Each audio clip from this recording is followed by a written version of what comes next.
kami. Kita bersua kembali, sudah pastinya untuk kita bercerita lebih lanjut tentang program imunisasi COVID-19 kebangsaan ataupun PICK. Ia bukan saja melibatkan fasiliti kesihatan kerajaan tetapi juga turut dilibat urus bersama dengan fasiliti kesihatan swasta. Dan sinergi ini ingin kita ketahui dan bagaimana kepentingan kerjasama dua pihak ini. Di talian bersama kami yang berbahagia Datuk Dr. Chia Soon Hai dari Poliklinik Pertama. Selamat pagi, Doktor. Selamat pagi, Jalia dan Terima kasih kerana sudi bersama kami pagi ini. Doktor, dalam usaha kita untuk memastikan lebih ramai dapat mendapat vaksin, bagaimana doktor lihat peranan yang boleh dimainkan oleh klinik swasta, doktor-doktor di klinik swasta dan juga hospital swasta untuk membantu program imunisasi COVID kebangsaan ini? Ini kalau dari pandangan saya, ini sangat penting peranan GP. Dia memainkan peranan yang beri tidak luar dugaan orang ramai. Ini dia itu apa hasilnya itu yang boleh menolong kerajaan dan juga negara kita. Dia lipat ganda daripada usaha yang lain. Kita tengok itu yang terdekat itu tengok semua kalau kita banding dengan semua negara yang nak menurunkan itu kadar pandemik COVID ini, imunisasi lah yang paling yang adalah satu solusinya. Dan GP juga memainkan peran kerana yang orang yang paling dekat dengan orang ramai. Datuk Doktor, sudah pasti kita nak melihat bagaimana peranan General Practitioner ataupun GP yang dimainkan dalam menyelesaikan dan juga menyempurnakan program imunisasi COVID-19 kebangsaan. Cumanya untuk fasiliti swasta, apakah fasiliti swasta juga berdaya dan juga berkapasiti untuk sama-sama membantu dan juga untuk sama-sama menyelesaikan dan juga menyempurnakan program imunisasi COVID-19 kebangsaan, Datuk Doktor?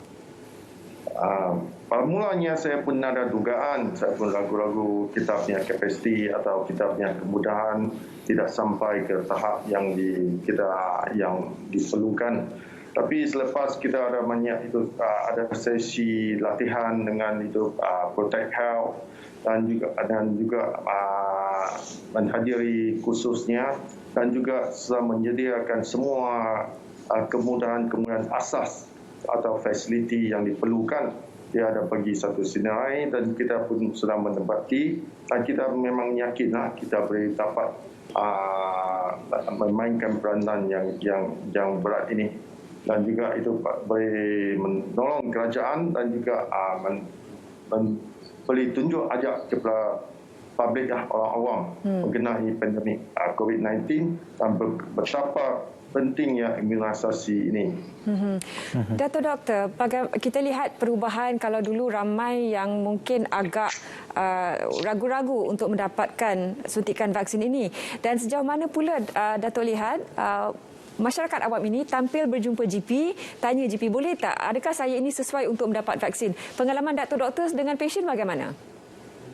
Pengalaman saya ini pada GP lah yang orang yang paling ramai yang paling senang mendekati dan juga selalu dia percaya GP itu dia memberi kepercayaan dan apa-apa raguan apa-apa yang dia nak tanya dia akan jumpa GP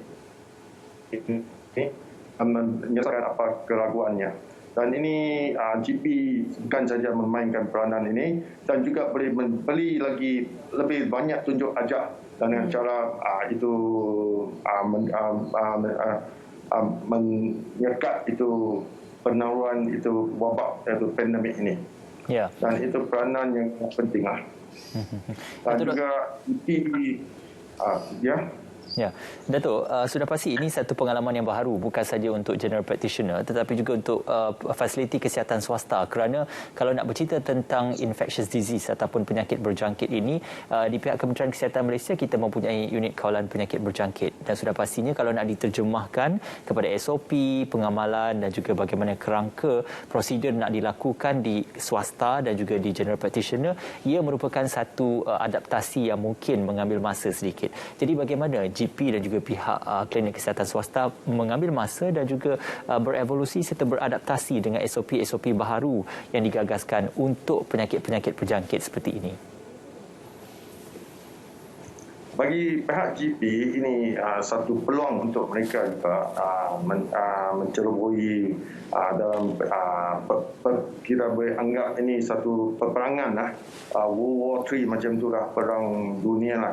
Kalau kita tengok untuk angka yang mangsa itu COVID ini, kalau dibanding dengan itu World War II ini itu number lebih tinggi lagi.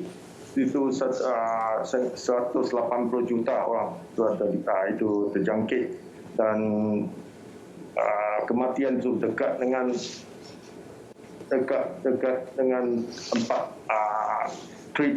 million, itu dekat 4 juta orang. So kita mesti menang di perang ini. Dalam konteks itu tadi social obligation, memang semua banyak GP, ramai GP macam saya juga yang juga akan mematuhi semua SOP lah yang diterapkan, dan juga dalam itu kita boleh memberi tunjuk anjah kepada banyak itu orang ramai lebih memahami tentang penyakit ini. Datuk Doktor, berkenaan dengan itu Pak, ya. Ini sudah satu peluang untuk kerjasama dengan sektor awam lah bagi GP.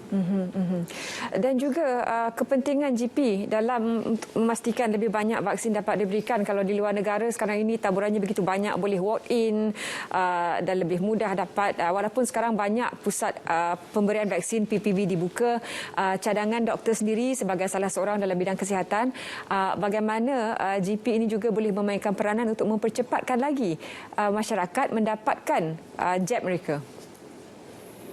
Kalau itu sempat lebih ramai lagi GP sudah itu involve atau itu sudah join program ini, memang kita boleh macam di banyak negara sudah kita boleh contohi pesakit-pesakit boleh walk-in.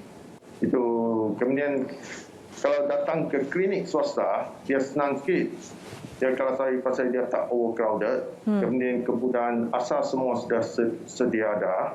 Kemudian itu lagi satu yang OKU ke orang yang tidak itu yang memerlukan wheelchair, dia tak perlu turun, kita boleh walk through, dia boleh hubungi klinik swasta tersebut dan boleh mendapatkan itu servis, dia doktor boleh keluar itu dari klinik dan memberi suntikan, memberi itu. Ini semua bagi sangat senang bagi pesakit itu kat sini ya.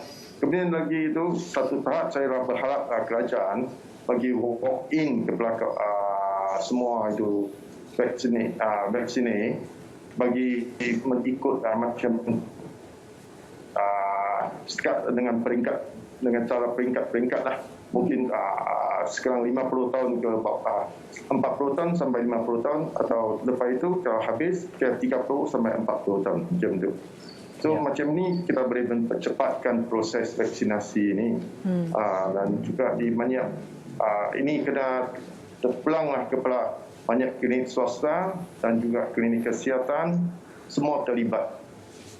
Dan saya rasa semua private hospital sekarang pun terlibat lah. Ya, Datuk Doktor, pengalaman Datuk Doktor sendiri dalam menjalani dan juga menyempurnakan program imunisasi COVID-19 kebangsaan, sudah pasti ini merupakan target oleh pihak kerajaan untuk kita meningkatkan dari semasa ke semasa jumlah sehari vaksin yang diberikan.